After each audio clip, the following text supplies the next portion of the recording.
Hi friends, welcome back to Anu Mahesh kitchen recipes. ನಾನಿವತ್ತು fruit salad ಮಾಡೋದು ಹೇಗೆ ಅಂತ ತೋರಿಸ್ಕೊಡ್ತಾ ಇದ್ದೀನಿ. ಸೊ ಅದಕ್ಕೆ ಬೇಕಾಗಿರೋ ಐಟಮ್ಗಳು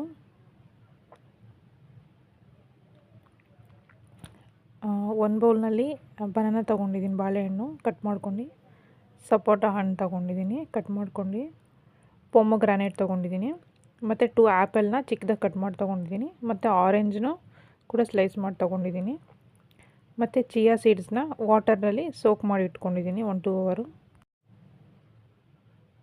ನಂತರ ಕಸ್ಟರ್ಡ್ ಪೌಡರ್ನ 1 ಸ್ಪೂನ್ ಹಾಕ್ಕೊಂಡು ವಾಟರ್ನಲ್ಲಿ ಚೆನ್ನಾಗಿ ಮಿಕ್ಸ್ ಮಾಡಿ ಇಟ್ಕೊಂಡಿದ್ದೀನಿ,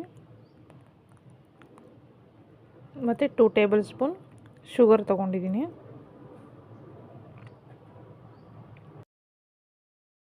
ಹಾಫ್ ಲೀಟರ್ ಹಾಲು ತೊಗೊಂಡು ಚೆನ್ನಾಗಿ ಬಾಯ್ಲ್ ಮಾಡ್ಕೊಳ್ಳಿ.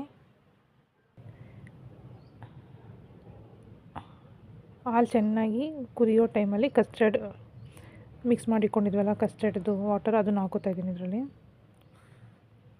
ಅದನ್ನು ಹಾಕ್ಕೊಂಡು ಚೆನ್ನಾಗಿ ಮಿಕ್ಸ್ ಮಾಡಿ ತಣ್ಣಗಾದ ನಂತರ ಇದಕ್ಕೆ ಆ್ಯಪಲ್ ಹಾಕೋತಾ ಇದ್ದೀನಿ. ನಂತರ ಪೊಮೊಗ್ರಾನೇಟ್ ದಾಳಿಂಬೆ ಹಣ್ಣು ಹಾಕೋತಾ ಇದ್ದೀನಿ, ಆರೆಂಜ್ ಹಾಕೋತಾ ಇದ್ದೀನಿ, ನಂತರ ಬನಾನಾ ಹಾಕೋತಾ ಇದ್ದೀನಿ, ನಂತರ ಸಪೋಟ ಹಣ್ಣು ಹಾಕ್ಕೊಂಡೆಲ್ಲ ಚೆನ್ನಾಗಿ ಮಿಕ್ಸ್ ಮಾಡಿ. ಮಕ್ಕಳು ಯಾರು ಫ್ರೂಟ್ಸ್ ತಿನ್ನಲ್ಲ ಅಂತ ಹೇಳ್ತಾರೆ, ಈ ರೀತಿ ಸಲಾಡ್ ಮಾಡಿಕೊಟ್ರೆ ಚೆನ್ನಾಗಿ ತಿಂತಾರೆ ಇಷ್ಟಪಟ್ಟು. ಸೊ ನಂತರ ಇದಕ್ಕೆ ನಾವು ಚಿಯಾ ಸೀಡ್ಸ್ ಹಾಕೊಳ್ಳೋಣ. 2 ಅವರ್ಸ್ ನೆಂದಿಟ್ಕೊಂಡಿದ್ವಲ್ಲ ಅದು ಹಾಕ್ಕೊಂಡೆಲ್ಲ ಚೆನ್ನಾಗಿ ಮಿಕ್ಸ್ ಮಾಡ್ಕೊಳ್ಳಿ.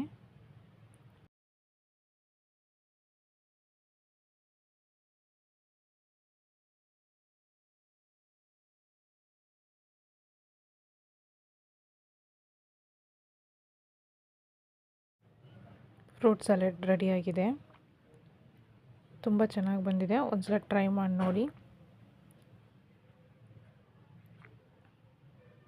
ಈ ವಿಡಿಯೋ ಇಷ್ಟ ಆದಲ್ಲಿ ಲೈಕ್ ಮಾಡಿ, ಶೇರ್ ಮಾಡಿ, ಸಬ್ಸ್ಕ್ರೈಬ್ ಮಾಡಿ. Thank you for watching.